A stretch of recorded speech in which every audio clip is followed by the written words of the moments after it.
866 centimeters in feet? First of all, we need to know the value of 1 centimeter in feet.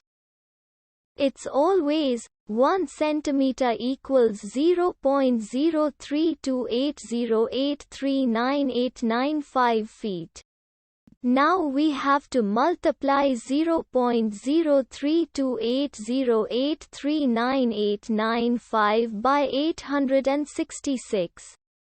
Therefore, 866 centimeters times 0.03280839895 feet equals 28.412073497 feet.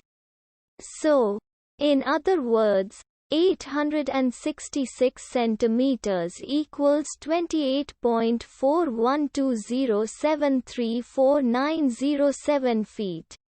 We hope you have enjoyed this video.